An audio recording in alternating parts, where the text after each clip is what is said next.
우리가 신명기법을 계속 좀 살펴보고 있는데요. 26장까지 신명기법이 계속됩니다. 언약 공동체로서 이스라엘이 다른 민족과 어떻게 달라야 할 것인가라는 것을 모압 평지에서 지금 광야 세대죠. 출애굽 세대들은 다 죽고 광야 세대에게 말씀하신 내용들입니다. 지난 시간에 봤던 24장에서는 공동체 안에 있는 약자들을 보호하시는 하나님 마음이 많이 담겨 있는 그런 법들이었는데요. 오늘 25장 조금 전에 읽었던 본문을 보시면은 공정한 재판을 하고 그다음에 가계 연속성을 위해서 또 형사치수제 같은 제도를 만들고 또 정직한 상거래를 하고 약자들을 배려하지 않았던 아말렉에 대해서는 처벌하는 이런 규례인 걸 봤을 때는 이제 공동체를 넘어서 좀 더 사회적인 이런 부분들을 강화하기 위한 하나님이 다스린 사회가 어때야 될 것인가라는 부분들을 좀 상상하게 만드는 그런 법률 또는 규례라고 볼 수 있을 것 같습니다. 우리 한번 본문을 좀 살펴보면서 이스라엘이 가나안 땅에 들어가서 만들어야 할 사회 어떤 사회인가 한번 우리 살펴보고,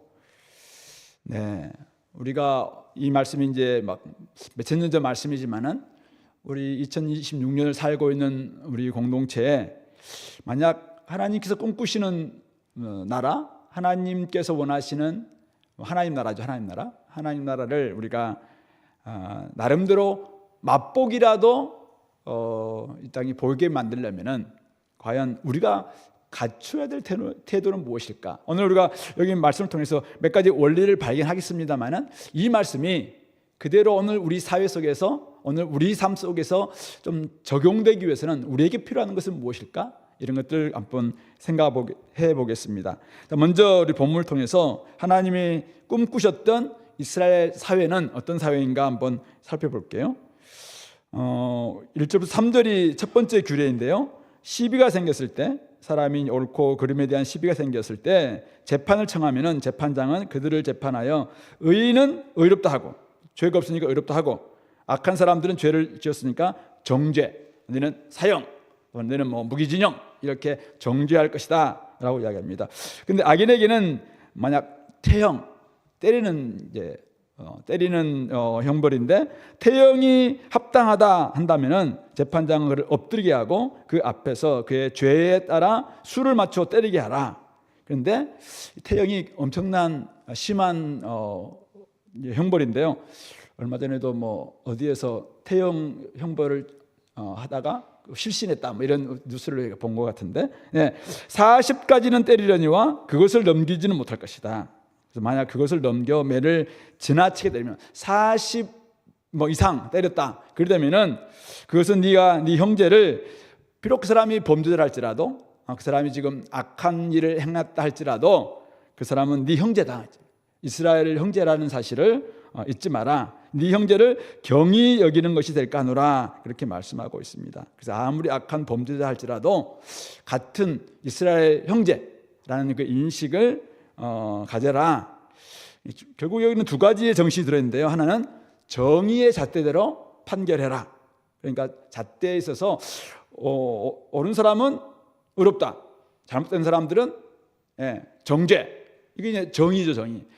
돈이 있든 힘이 있든 권력이 있든 간에 이 사람이 지금 문제가 있다. 그럼 이 사람은 정죄. 근데 이 사람은 의롭다. 그러면 의롭다. 이렇게 해주는 게 정의입니다. 정의의 관점에서 재판을 해라. 이게 첫 번째 원리입니다.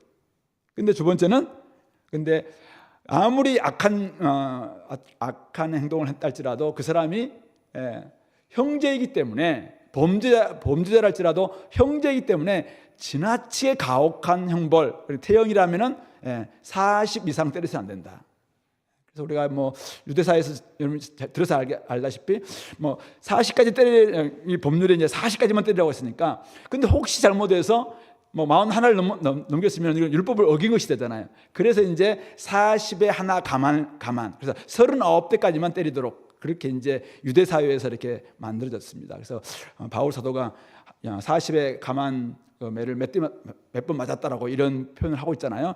그런 의미입니다. 그래서 어쨌든 정의의 잣대대로 재판할 필요가 있겠지만은 악인도 사랑으로 대해야 될 형제임을 잊지 말아야 된다. 그러니까 공의와 사랑이 함께 균형을 잡는 이런 사회를 만들어야 된다. 이걸 이야기하고 있는 것 같습니다.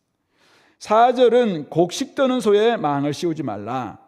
곡식을 이제 우리나라에서는 밭을 갈 때 쟁기를 끄는 소가 있을 때 이렇게 망을 딱 씌움으로 말미암아 일을 하면서 딴 데 정신 팔지 말고 뭐 밭만 가려고 이제 이렇게 망을 씌우기도 하잖아요. 뭐 먹지도 못하게 하는 건데, 오늘 그러니까 곡식 떠는 소, 그리고 그도 이제 아마 이 디딜방을 하든지 아니면 연자맷돌을 갈든지 어쨌든 열심히 지금 곡식을 떨고 있는 소에게 망을 씌움으로 말미암아 새로 된 망 아니면 이렇게 씌움으로 말미암아 아예 모든 것을 먹지 못하도록 오직 이게 일에만 집중하도록 하게 하는 건데, 이렇게 하지 말라는 거잖아요.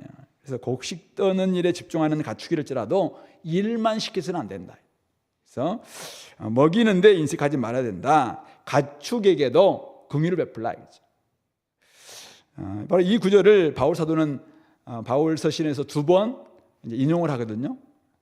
다 이제 사역자들에게 그들이 곡식 뜨는 소에게 망을 씌우지 말라고 했다면은 당연히 사람, 비록 그가 주의 종이라 할지라도 일을 시켰다면은 먹을 걸 줘라 이거죠. 그래서 사역비를 좀 줄 것을 이야기하면서, 선교비를 줄 것을 이야기하면서 이 구절을 2번이나 고린도전서 1번, 디모데전서에서 1번 이렇게 인용하거든요. 그래서 어쨌든 근데 원래 법 취지는 뭐 사역자들한테 밥 줘라 뭐 이런 의미로 이렇게 만든 법은 아니에요. 이거는 공동체 안에 지금 열심히 밭을 갈고 있는 소가 있다면은 동물이라 할지라도 인색해서는 안 된다. 사랑을 베풀어야 하죠. 그런 의미죠. 그런 점에서 제가 1절부터 4절까지는 공의와 사랑이 함께 지배하는 사회가 돼야 된다.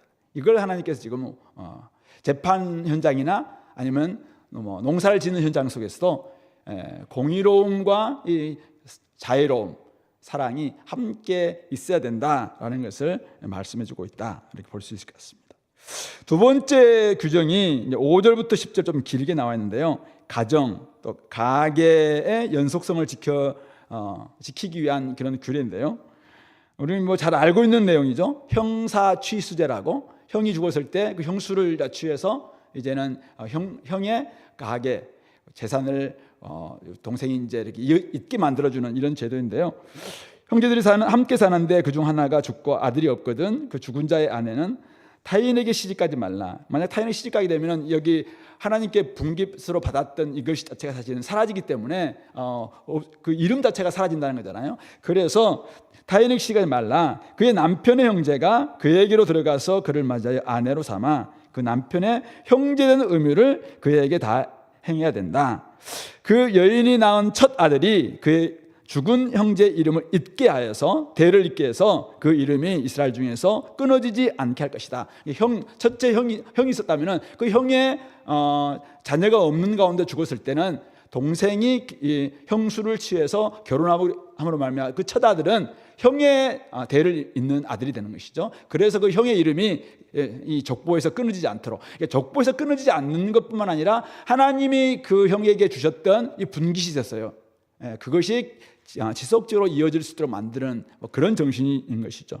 만약 7절에 그러나 그 사람이 만일 그 형제의 아내 맞이하기를 즐겨하지 않으면은 그 형제의 아내는 성문은 이제 오늘 같으면 공동체 이렇게 지도자들이 함께 모여 있는 곳인데 장로들에게 나아가서 말하기를 내 남편의 형제가 그의 형제 이름을 이스라엘 중에 잊기를 싫어하여 남편의 형제된 의미를 내게 행하지 아니하였나이다 할 것이고, 성읍 장로들은 그를 불러다가 그에 대해서 엄하게 이제 이야기합니다. 그래서 그가 이미 정한 뜻대로 말하기를 내가 그 여자를 맞이하기를 즐겨하지 않냐노라. 그래도 성문에서 아무리 설득하고 야 이 공동체를 위해서 내가 해야 된다, 그리고 네 형제의 이름을 위해서라도 해야 된다, 아무리 설득해도 그 사람이 나는 못하겠다 이렇게 할 수 있잖아요. 우리 룻게도 보면은 이제 아무개 씨가 지나갈 때 보아스가 먼저 그 사람에게 이야기할 때 나는 못하겠다 이렇게 했었고, 또 창세기 38장에 보면은 이게 이제 모세의 율법이 만들기 이전의 이야기잖아요. 우리 창세기 38장은 바로 유다가 이제 아들이 있었는데 죽고 했을 때 막내 아들한테 이제 결국은 들어가려고 했는데 결국 막내 아들도 죽을까 싶어서 주지 않으므로 나중에는 그 다말이라는 여자와 유다가 결혼해가지고 뭐 아이들 낳게 되는 바로 그 이야기가 결국은 모세 율법이 있기 전부터 이 가나안 땅에는 이 땅 팔레스타인 땅에는 이런 제도가 어느 정도 있었다라는 것을 보여주는 것이 창세기 38장 이야기고, 그리고 이것이 제도화된 것이 룻게 나오는 보아스 이야기입니다. 그래서 어쨌든 이런 법을 지금 하나님께서 지금 모세를 통해서 만들어서 어쨌든 이렇게 함으로 대가 계속 이어지도록 만들라, 그렇게 한다는 것이죠. 그런데도 불구하고 자기는 못하겠다 이렇게 할 때는 어떻게 할 것인가. 9절에 그의 형제 아내가 장로들 앞에서 그에게 나아가서 그의 발, 그러니까 자기 못하겠다고 하는 그 형제, 그 사람 발에서 신발을 벗깁니다. 신발을 벗기고는 얼굴에다가 침을 뱉는다고요. 얼마나 수치스러운 일입니까? 근데 그렇게 얼굴에 침을 뱉고 이르기를 그의 형제 집을 세우기를 즐겨하지 않는 자에게는 이같이 할 것이라 하고는 이스라엘 중에서 그의 이름을 신벗김 받은 자의 집이다 이렇게 부른다. 이게 굉장히 수치스러운 이제 사람이 됐다. 공동체에서 나는 책임 못 지겠다. 신벗김 받은 자, 이 말은 결국은 뭐 내가 나의 손해 감수하면서까지 내가 뭐 그런 일은 못하겠다 이렇게 함으로 말미암아 사실은 굉장히 명예가 떨어지게 만드는 뭐 이런 이름을 치욕스러운 이름이 되게 해라라고 이야기하고 있는 이 규례입니다. 여기에는 몇 가지 좀 의도가 엿보이는데요. 첫 번째는 그러니까 형이 죽음으로 말미암아 이제 이게 재산, 그러니까 하나님 주셨던 분깃이 지금 대가 끊기는 거잖아요. 그러면 대를 잇게 만들어서 하나님의 복이 계속 이어지게 만드는, 이게 첫 번째 목적입니다. 그러니까 원래 하나님은 12지파에게 다 주셨다면 12지파의 재산들이 다 12지파의 자손까지 이렇게 흘러가게 만드는 것이 하나님의 큰 원리거든요. 근데 어느 지파에 결혼을 했는데 자녀가 없는 가운데서 형이 죽었다면 이 지파가 끊어질 수 있잖아요. 그리고 12지파가 사실은 나중에는 안 되는 거잖아요. 그러므로 말미암아 어쨌든 이 가정이 계속 이어질 수 있도록 만드는 첫 번째, 대를 잇게 만들어주는 게 이게 첫 번째 목적입니다.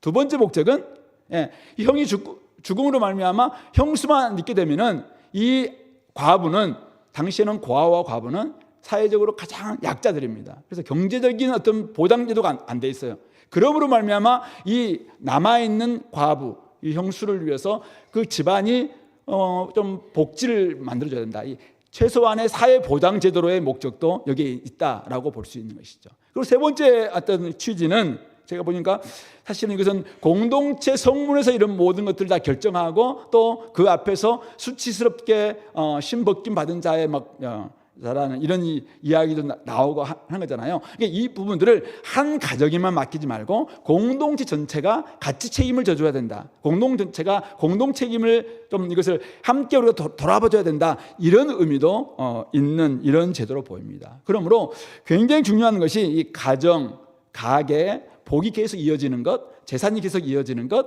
한 사람의 어쨌든 경제권이 계속 이렇게 이어지게 만드는 것을 그 한 사람에게만 책임을 지우지 않고 공동체, 넓은 가정이라고 할 수 있는 가족 공동체, 아니면 그 지역 공동체가 책임을 지게 해준 그런 의미에서 이것은 굉장히 중요한 정신이다라고 볼 수가 있는 것이죠.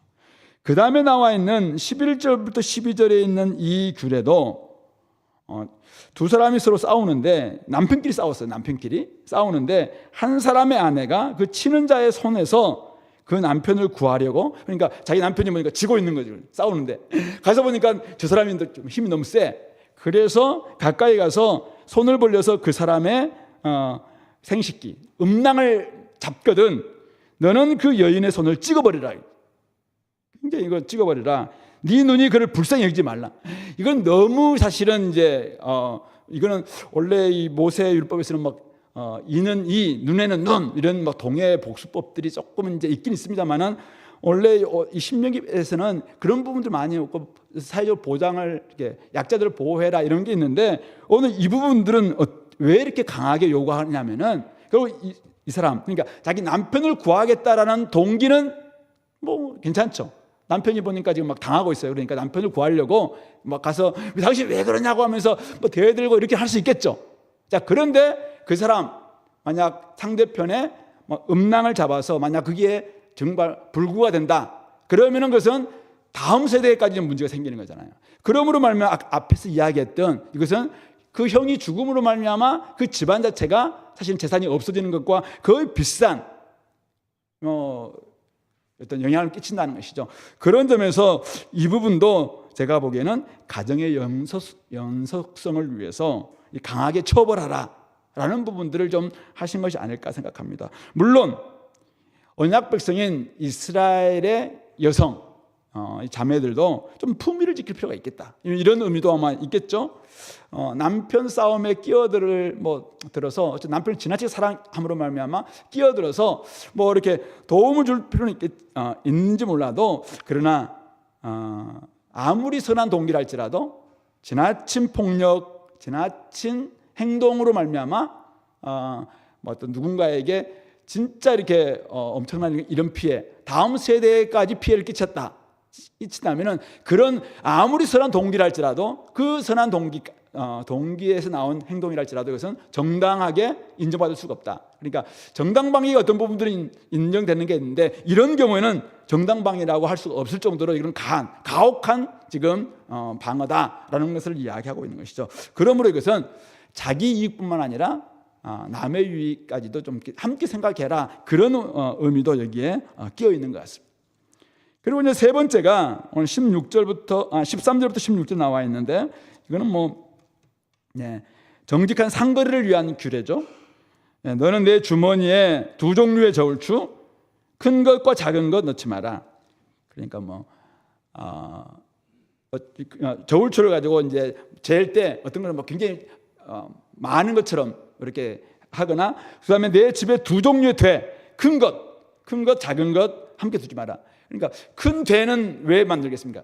뭔가를 살 때는 많이 이제 받아서 이게 한 대다라고 이야기하고, 팔 때는 작은 대를 사용해서 이게 한 대다 이렇게 이야기함으로 말미암아 자기가 더 이익을 취하려고 하는, 상대방을 속임으로 말미암아 결국은 자기가 더 많은 이익을 취하려고 하는 이런 좀 부정직한 상거래죠.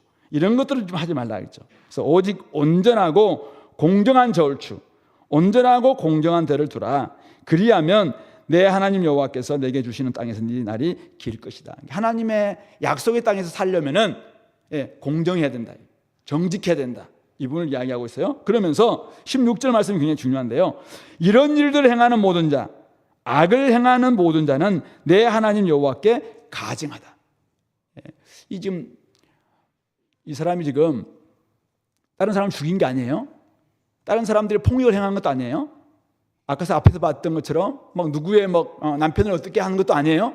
그런데 이 부분들 뭐라고 이야기하면은, 이런 일들을 행하는 자를 악을 행한 자라고 이야기하면서 이것은 여호와 하나님께 가증한 일이다라고 이야기해요. 가증한 일. 이 상거리에서 남들을 속이는 부정직한 이 상거래, 두 종류의 저울추를 썼다거나 두 종류의 되를 썼다든지 이런 것들이 가증하다는 말은 우상숭배, 이런 정도로 악한 행동을 가르칠 때 이 가증하다 이야기거든요. 하나님께서 토하여 내치는 죄예요. 약속의 땅에 살 수 없는 죄가 가증한 죄거든요. 그런데 이런 사람들도 약속의 땅에서 살 수 없다. 나중에 여러분들이 우리 서신서가 아니고 예언서를 보면은, 선지서를 보면은 많은 선지자들이 바로 이런 문제 때문에, 이스라엘 백성들이 하나님 앞에 우상 숭배한 죄도 잘못이지만은 이런 죄로 말미암아 사회적 불의한 것 때문에 결국 이스라엘 백성들이 바벨론으로 포로 잡혀간다라고, 하나님이 심판을 받는다라고 이해할 정도로 굉장히 이 부분들을 하나님께서는 심각하게 생각한다는 것입니다. 여러분들이 아마 레위기 19장 36절을 보시면은, 제가 한번 읽어드릴게요. 공평한 저울과 공평한 추와 공평한 에바와 공평한 흰을 사용하라. 나는 너희를 인도하여 애굽 땅에서 나오게 한 너희의 하나님 여호와이니라. 레위기 19장은 하나님이 거룩하시니까 너희도 거룩하라 라고 하면서 이 거룩에 대한 부분들을 굉장히 쭉 나열하고 있는 장이거든요, 레위기 19장은. 그런데 거기 보면은 원수를 사랑하라, 내 이웃을 내 몸같이 사랑하라, 이런 표현들도 있는데, 오늘 사회적으로 공평한 저울, 공평한 추, 공평한 에바, 공평한 흰, 다 도랑형들. 뭔가를 재고 팔기 위한 이런 공평하지 못한, 만약 도랑형을 사용한다면 이것은 거룩하지 못한 행동이라는 거예요. 이런 부분들에 대해서 하나님께서 우리가 구속받은 백성이라면은 그에 걸맞는 모습을 보여야 한다라는 것을 이야기하고 있는 것이죠. 그런 점에서 우리가 하나님 앞에서 구속받은 백성으로 의롭게 산다는 것은 무엇인가? 우리 하나님 앞에서 내가 정직하게 산다는 것은 무엇이냐 이거죠. 내가 하나님 앞에서 경건하게 산다는 것은 무엇인가? 라고 이야기할 때 그것을 볼 수 있는 첫 번째 때는 얼마나 예배 잘 드린가? 얼마나 수예배 잘 나왔느냐? 뭐 이런 것도 중요한 잣대일 수 있어요. 근데 진짜 그런 사람들은 어디서 봐야 되냐면은 사람들과 사이 속에서 이 사람이 정직하냐, 온전하냐. 이것이 하나님께서 저 사람이 좀 거룩하냐 아니냐라는 것을 보는 중요한 지표로 보시겠다라고 말씀하고 있는 것이죠. 구속하신 하나님께서 우리의 하나님이고 우리를 먹이시는 분이라는 인식, 그러니까 하나님이 나를 먹이시고 나를 입혀주신다라고 생각한다면 다른 사람들을 속이면서까지 우리가 부정직하게 뭔가를 이렇게 취하려고 탐심을 갖지 않게 될 것입니다. 그런 점에서 우리가 이 상거래의 정직한 상거래의 기본은 무엇인가? 하나님이 우리를 창조하셨다. 하나님 우리를 구속하셨다. 하나님 우리를 지금 먹이시고 계시다. 하나님과의 신전의식이랄까요? 내가 하나님이 나의 삶의 주인이시다. 아니면 주대심이랄까요? 바로 이 의식이 결국은 오늘 우리가 일상의 삶의 모든 우리 모든 생활의 중요한 기준점이 될 수 있다라는 것을 말씀하고 있는 것이죠. 그리고 마지막 17절부터 19절인데요. 이제 하나님을 두려워하고 약자를 배려하는 사회를 좀 말씀하시면서 너희는 애굽에서 나오는 길에 아말렉이 내게 행한 일을 기억하라. 그래서 17장 출애굽기 17장에서 나오는 이 아말렉 사건을 이야기하고 있는데요. 그 행한 일이 뭐냐? 18절에 나와 있습니다. 그들이 바로 이스라엘을 길에서 광야 지금 출애굽에서 도망치는 그 길에서 만나서 네가 피곤할 때, 지금 출애굽하면서 홍해를 건너서 얼마나 피곤했습니까? 이때 피곤해서 르비딤이라는 까지 왔어요. 르비딤이라는 광야에 왔는데 거기에서 네가 피곤했을 때 지금 막 수백만의 사람들이 와서 막 피곤한데 이 아말렉이 와서는 어떻게 했습니까? 앞에 있는 모세와 또 여호수아 또 장군 이런 대단한 남자들을 어떤 전쟁한 게 아니라 어떠냐면은 내 뒤에 떨어진 약한 자들 찾더라. 약한 자들. 너무 비겁하게 뒤에 안 그래도 힘들어서 다 피곤한 가운데서도 그 중에서도 지쳐 있는 연약한 약하고 어린 여인들과 아이들 저 뒤떨어져 있는 좀 약자들 이런 사람 찾다는 거예요. 그러면서 그들은 하나님을 두려워하지 않았다. 약자들을 쳤고 하나님을 두려워하지 않은 것이 바로 아말렉이 이스라엘에게 지었던 죄라고 이야기하고 있습니다. 그러므로 내 하나님 여호와께서 내게 기업으로 주어 차지하게 하시는 땅, 약속의 땅에 들어가서 여호와께서 사방에 있는 모든 적군으로부터 내게 안식을 주실 때 이제 바로 다 차지해서 가나안 땅을 차지하게 될 때 너는 천하에서 아말렉에 대한 기억을 지워버리라. 그러니까 한마디로 진멸해라 이 말입니다. 아예 아말렉 그러면은 아예 이름도 이제 기억나지 않을 정도로 그들을 다 없애야 된다. 그러면서 너는 잊지 말지니라. 이게 앞에서 네가 아말렉이 너에게 행한 일을 기억하라고 이야기하고 있고 마지막에서는 아말렉에 대한 기억을 지워버리라고 하면서 너는 이것을 잊지 말라. 앞에서 또 잊지 말라. 기억해라. 뒤에서도 잊지 말라라고 이야기하고 있습니다. 그만큼 아말렉은 이스라엘 백성들 앞에서 또 하나님도 두려워하지 않았을 뿐만 아니라 이 공동체의 가장 어쩌면은 약한 사람들이죠. 지쳐있는 사람들, 뒤에 떨어져 있을 뿐만 아니라 피곤했던 사람들이죠. 뒤에 떨어져서 힘들었던 그런 사람들을 쳤던 너무너무 이 공동체는 진짜 용납해서는 안 되는 그런 존재가 바로 아말렉과 같은 자들, 비겁하게 약한 자들, 친자되므로 반드시 처리해야 된다라는 것을 이야기하고 있는 것이죠. 이 아말렉에 대해서 이런 말씀이 있음에도 불구하고 아말렉과의 전투가 이제 우리 출애굽기 17장에 나옵니다만은 나중에 어떻게 합니까? 사울에게도 하나님께서 아말렉을 다 진멸해라 하는데도 불구하고 하나님께서 그런 명령을 사울이 반만 수행함으로 말미암아 나중에 사울도 사실은 하나님 앞에서 쫓겨나게 되는 그 첫 번째 어떤 사건이 바로 아말렉과의 싸움이죠. 나중에 뭐 에스더서에 나오는 이제 아말렉의 후손에 대한 뭐 있는데 나중에 어쨌든 이 아말렉이 이제 사라지긴 됩니다만은 어쨌든 하나님께서는 이런 사람들 굉장히 싫어하신다라는 것을 이야기하고 있어요. 그러므로 약자를 무자비하게 괴롭히면서도 하나님을 두려워하지 않는 이 아말렉 같은 자들이 공동체를 아주 위협하는 자들이다라는 것을 이야기합니다. 이런 사람들은 공동체에서 용납해서는 안 된다. 어떤 상황 속에서도 하나님이 여기에 들은 정신은 뭡니까? 어떤 상황 속에서도 약한 자를 돌보고 연약한 자들을 보호하는 것이 하나님의 뜻이다라는 것을 이야기하고 있습니다.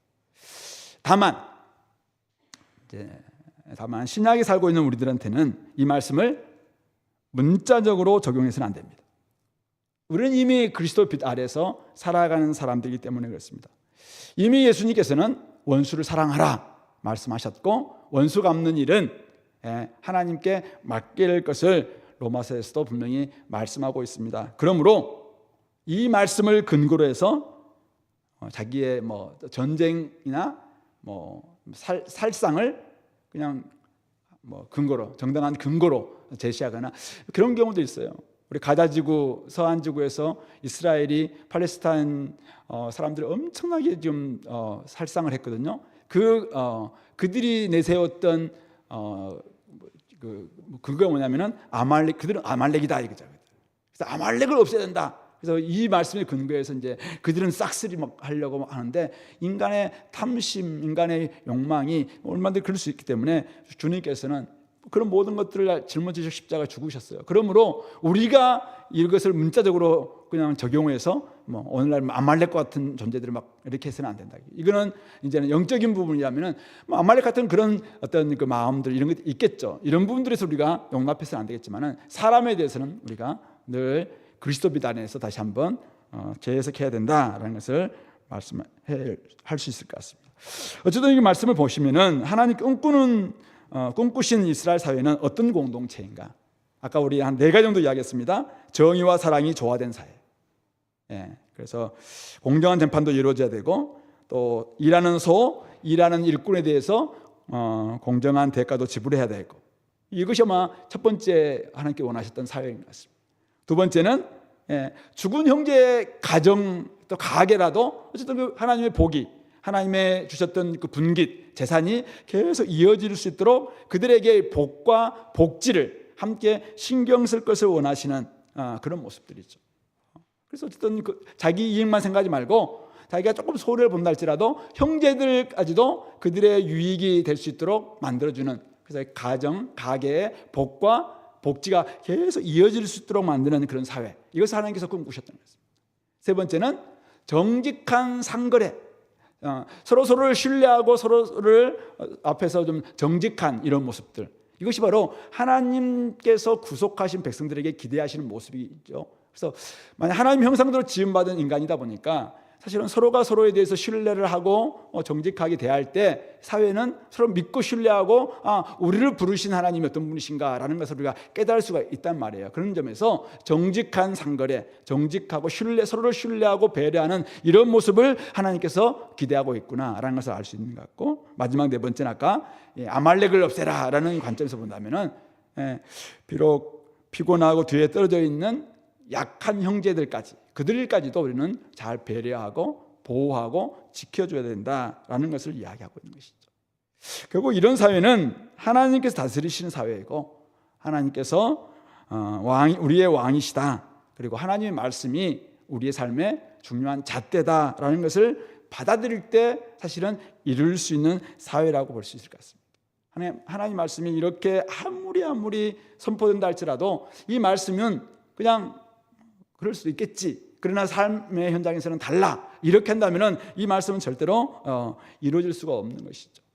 그런 점에서 우리 공동체의 기초는 하나님께서 우리 삶의 중심이 되어야 될 것이고 그리고 하나님 말씀이 우리 삶의 잣대가 될 때 하나님께서 우리를 창조하시고 구속하시고 먹이신다라는 그분께서 우리의 삶의 주인이시다라는 것을 우리가 인정하는 이 신앙 고백이겠죠.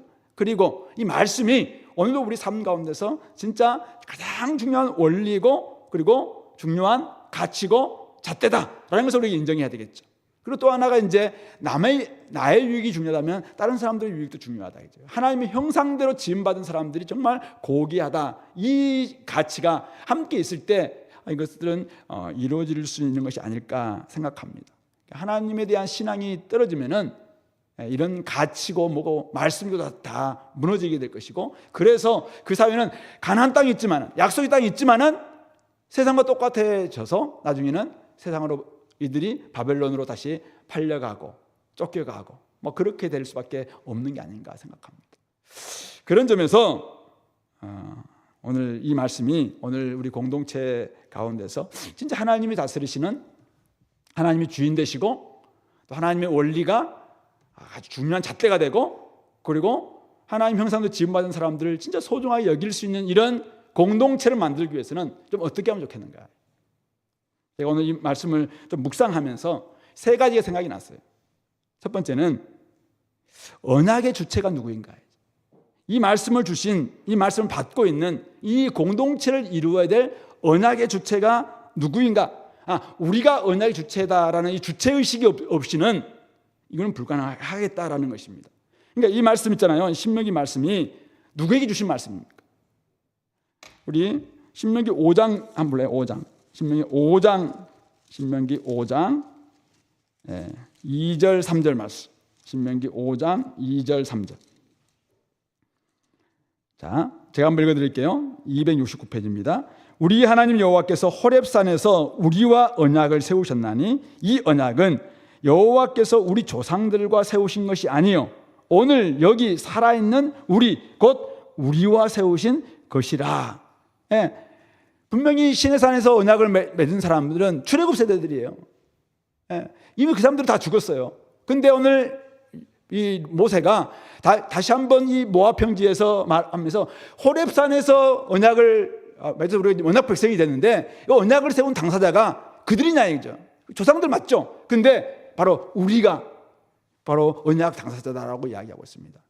만약 우리가 언약 당사자가 되지 않고 우리가 주체라는 생각이 없는 가운데서 만약 이 말씀이 주어지면 이것은 그들에게 주신 말씀이죠. 출애굽 세대에게 주신 말씀이고, 만약 이 말씀은 모압 평지에서 이 말씀을 듣고 있는 이스라엘 백성들에게 주셨던 말씀이죠. 그리고 이 말씀은 이스라엘에게 주신 말씀이죠. 그런데 만약 오늘 우리 가운데서 이 말씀이 여전히 살아 움직이기 위해서는 우리가 언약의 주체이고 당사자다라는 것을 깨달아야 될 것이고, 이 말씀이 오늘 우리에게 선포되고 있다라는 것을 우리가 깨닫는 것입니다. 바로 이 주체의식이, 이 언약의 주체가 누구냐, 그리고 오늘 이 공동체를 세워야 될 주체가 누구냐, 우리 조상들도 아니고 우리 아버지들도 아니고 우리 개척세대도 아니고 바로 오늘 26년을 살고 있는 저와 여러분들, 바로 우리들이다라는 거예요. 우리들. 세상과 다르게 살아야 될 주체가 누구냐면은 우리들이다 이거죠. 부모 세대들이 아닙니다. 이제는 우리가 이것을 이루어야 될 세대라는 것입니다. 그러므로 신명기 12장에서도 마찬가지인데요. 어쨌든 이 말씀이 우리에게 주셔서 지금 평생에 지켜야 될 규례와 법도가 되었다면 오늘 우리가 당사자로서 주체의식이 되어서 열심히 감당해야 되는 것입니다. 세상에 있었잖아요.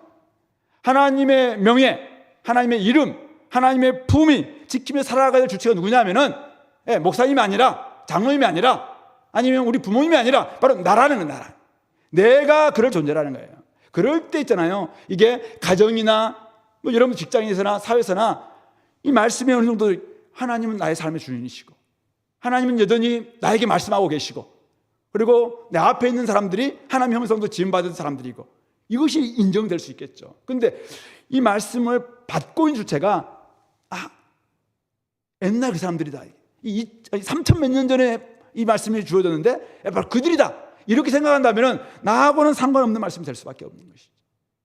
그런 점에서 오늘 내가 주체다, 이거 굉장히 중요한 인식이라고 생각합니다. 교회는 주은혜 교회는 어디에 있습니까? 주은혜 교회는 누굽니까? 누가 주은혜 교회입니까? 바로 저와 여러분들이 지금 여기에 와 있는 사람들이 주은혜 교회예요. 내가 주체라는 거예요. 내가 주체.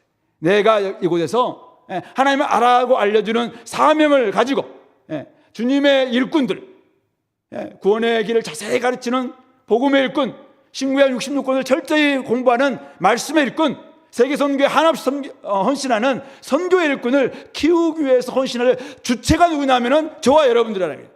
주체가 이곳에 있지 않다면은 그 주체가 아닌 것이죠. 교회 주체가 교회에 나오지 않는다면 교회 주체라고 어떻게 할 수 있겠습니까? 그런 점에서 오늘 이 말씀을 받는 사람들이 교회예요, 교회. 주체해야 된다는 것이죠. 이 주체의식이 없이는 어떻게 우리가 이 말씀을 가지고 살아내서 하나님이 꿈꾸는 세상을 만들 수 있겠습니까? 이스라엘 백성들이 이것은 옛날 사람들의 이야기다. 이것은 그냥 우리 출애굽 세대에게 주셨던 말씀이다. 그러니까 이 말씀을 사장시켜 놨었어요. 틀만 가지고 있고. 그러니까 이 땅에서는 세상 영향을 그대로 받았고, 그래서 이스라엘이 망하고 남유다가 망한 거 아닙니까? 교회도 마찬가지입니다. 교회가 만약 우리가 주체다. 내가 우리 주문의 교회 주체다. 내가 청년부 주체고, 내가 대학부 주체고, 내가 지금 우리 교회를 일으킬 주체다.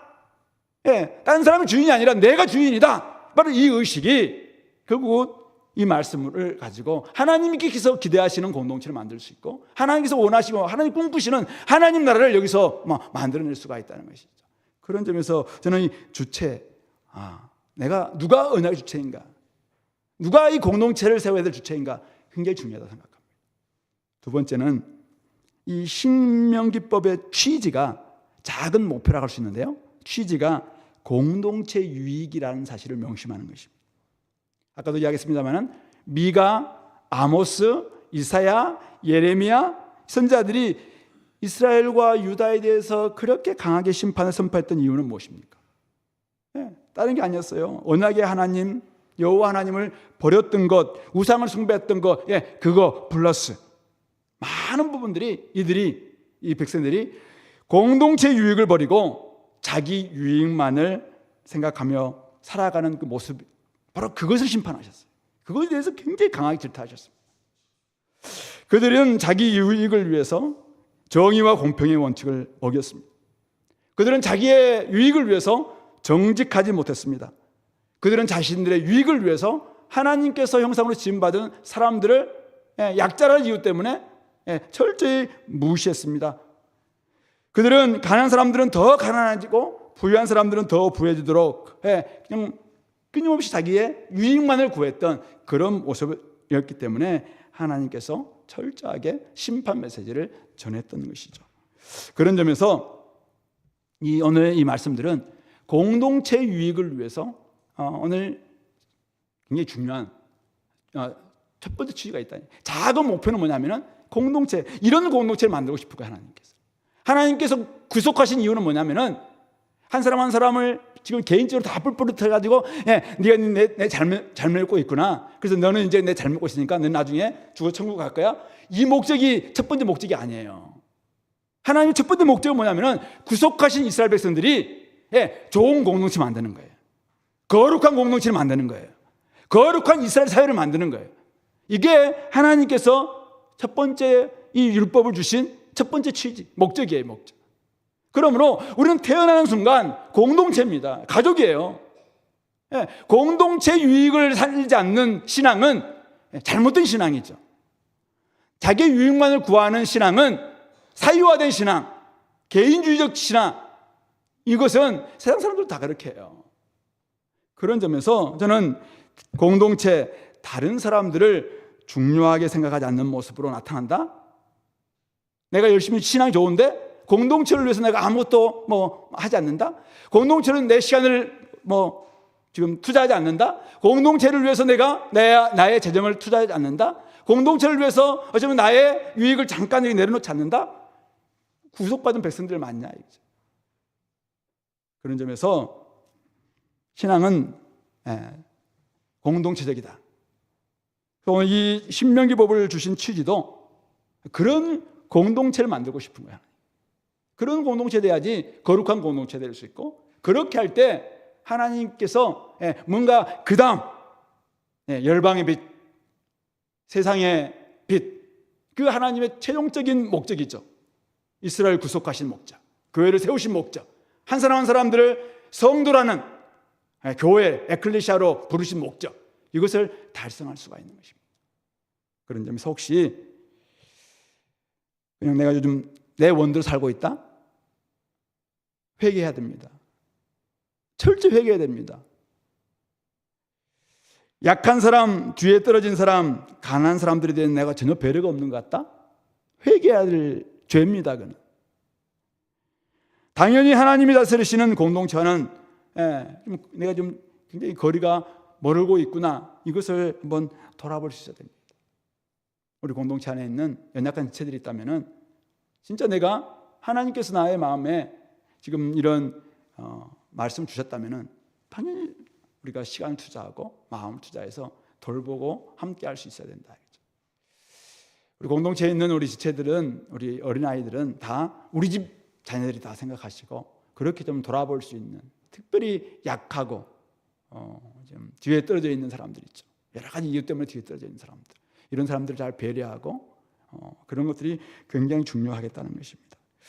어쨌든 우리 규례와 율법 안에 있는 하나님 뜻을 잘 분별해서 하나님께서 공동체를 얼마나 중요하게 여기는지 이런 분들 알았으면 좋겠고요. 하나님 다스림이 이 공동체를 통해서 개인으로 이제 스며들 수 있도록, 물론 우리가 한 사람 한 사람이 하나님을 개인적으로 만나야 됩니다만은, 그리고 만나서 바로 공동체 안에 들어와야 됩니다. 그래서 공동체 안에서 함께 있을 때 이제는 그 영향력이 이 개인으로 이렇게 스며들게 될 것입니다. 그런 점에서 오늘 내가 하고 있는 행동이 공동체에 지금 어떤 영향을 끼칠까, 이런 것들을 한번 돌아보시고, 나 요즘 뭐 하나님과 내가 잘 지내고 있어. 근데 교회는 잘 안 나가지. 내가 요즘 하나님과 참 관계는 괜찮은데 공동체 뭐 하는 일에 대해서는 나는 항상 뒷전이지, 자랑거리가 아닙니다. 이런 부분에 대해서는 우리가 다시 한번 돌아볼 수 있어야 됩니다.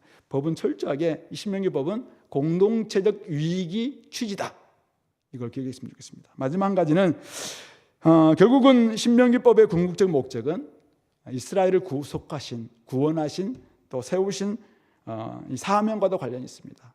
열방의 빛이죠. 이방의 빛, 바로 어쨌든 그것을 위해서 하나님께 주셨다는 것입니다. 이스라엘이 가지고 있는 위상, 그 사명 때문에 하나님이 이 신명기법의 궁극적인 목적을 가지고 있다. 그래서 온 세상이 하나님께 속하였고 이스라엘은 온 세상을 위한 하나님의 빛의 사명을 감당하기 위해서 오늘 이렇게 하나님께서 꿈꾸시는 사회를 지금 만들려고 하고 있는 것입니다. 왜 이런 공동체를 만들려고 하느냐, 왜 이런 사회를 하나님께서 만들려고 하느냐, 그것은 이렇게 함으로 말미암아 열방에, 그 주변의 수많은 사람들한테 빛을 비추기 위해서, 다른 빛이죠. 거룩한 빛, 하나님의 정말 영광스러운 빛을 비추기 위해서 그렇게 했다는 것이죠. 그런 점에서 오늘 우리는 이 법을, 말씀의 원리를 따라서 이제 지킬 것이냐, 아니면 세상의 원리에 따라서 지킬 것이냐, 이 싸움이 오늘 남아있는 것입니다. 악한 본성대로 사는 사람들과 어떻게 우리는 싸울 것인가, 이런 부분들을 하나님께서 오늘 말씀하고 있다고 보는 것입니다. 그러니까 사람들은, 악인들에게는 막 태형을 가할 때 악인들은 죽을 때까지 가하는 거죠. 이럴 때 우리 하나님 백성들은 어떻게 하라고요? 철저히 잘못에 대해서는 분명하게 정죄하되 그 사람도 형제다, 이 마음을 함께 갖는 거죠. 그래서 딱 제한을 두고 거기에 따라서 자애 또 사랑을 함께 베풀어야 된다, 그런 이야기를 할 수 있는 것 같고요. 힘든 시절, 경제적으로 힘든 시절, 배고픈 시절 다 함께 힘들 수 있어요. 그럴 때 많은 사람들은 형제, 내가 죽은 사람이 형제가 내가 돌볼지 마음이 어딨냐, 내 여유도 없다, 이렇게 하는 것이 세상의 어떤 모습일 거예요. 그럴 때 우리 하나님의 백성들은 어떻게 해야 돼요? 보아스와 같이 자기 책임을 다 하는 것이죠. 그럴 때 다름이 나오는, 다름이. 거기서 열방을 향한 빛이 좀 나오지 않겠습니까? 남들이 다 자기 유익과 자기 것만 챙길 때 사회에서 누군가를 이렇게 헌신하고 주님께서 순교하듯이 자기 것을 막 드리면서 뭔가 할 때 사람들은 거기에 막 감동을 하고 눈물을 흘리고 그러지 않습니까? 이방 신전에서 거세와 난교가 성행했었습니다. 그것이 그들의 신앙이었어요, 그게. 하지만 이스라엘은 거룩한 성문화를 만들고 주님의 뜻을 지키라는 명령을 받습니다. 그래서 어떻게 해요? 세상은 욕망대로 사는 세상이에요. 근데 그 앞에서 우리 하나님 백성들은 거룩한 방파제를 만드는 것입니다. 공동체가 거룩한 방파제가 되어서 절대 우리가 그렇게 해서는 안 된다. 성문화를 새롭게 만들고 거룩한 성문화를 만들어내고 그렇게 함으로 그 사람들을 보호하는 거예요. 거세하고 막 난교에 빠져 있는 사람들까지도 이렇게 보호하는 이런 것들이 결국은 이 열방의 빛으로서의 우리의 삶의 모습이어야 된다는 것입니다. 뒤에 떨어진 자들을 괴롭히는 아말렉 같은 존재들이 득실거리는 세상, 어쩔 수 없다, 세상은 어쩔 수 없다, 이렇게 방관하는 것이 아니라 그런 자들에 대해서는 공동체가 철저하게 용납하지 않음으로 말미암아, 그런 정신에 대해서는 철저하게 심판함으로 말미암아, 공의로운 잣대로 그런 것들을 딱 제함으로 말미암아 진짜 거룩한 빛이 나올 수 있도록. 그러니까 그런 우리가 모든 걸 관용하란 말이 아니잖아요. 그래서 이런 정신, 이런 태도에 대해서는 철저하게 잘라내는 이런 태도를 보일 때 거룩한 열방의 빛, 하나님이 이스라엘 세우신 그 목적을 달성할 수 있겠다는 것이죠. 그런 점에서 우리 세 가지 주체의식이죠. 내가 주체다. 우리가 한 사람 한 사람들이 이 말씀을 지켜야 할 주체다. 그리고 철저히 공동체적이어야 된다. 이것은 공동체를 세우기 위한 취지로 만드는 법입니다. 좋은 공동체를 만들기 위해서 우리가 함께 노력하는 그런 우리 공동체적인 노력이 필요한 것 같고요. 마지막은 하나님의 공동체를 세우신 목적, 이스라엘 세우신 목적, 우리를 부르신 목적은 철저히 선교적이다. 이방의 빛, 열방의 빛, 세상의 빛, 세상의 소금, 다 선교적인 착한 행실을 통해서 세상 사람들이 하나님께 영광을 돌리게 만들어주는 것이죠. 다 선교적인, 이게 하나님의 우리를 부르신 목적입니다. 그런 점에서 이 세 가지 이스라엘 백성들은 이렇게 귀한 법이 있었음에도 불구하고 나중에 다 사장시켰다가 나중에 요시아 때 그 성전을 수리하다가 그걸 발견하고 이 신명기 율법책을 발견하고 통에 잡아가면서 막 지키려고 막 애를 썼잖아요. 근데 이미 사실 늦긴 늦었었어요. 근데 오늘날도 있잖아요. 우리가 이런 놀라운 하나님의 은혜의 법을 주셨음에도 불구하고 우리가 이런 것들을 그냥 읽는데 사장시켜 놓으면은 어떻게 되겠습니까? 오늘 우리에게는 성령님도 계시고 또 좋은 공동체도 있고 또 우리 시스템도 있고 이렇게 하니까 이 말씀을 통해서 진짜 이런 공동체 만들어보자.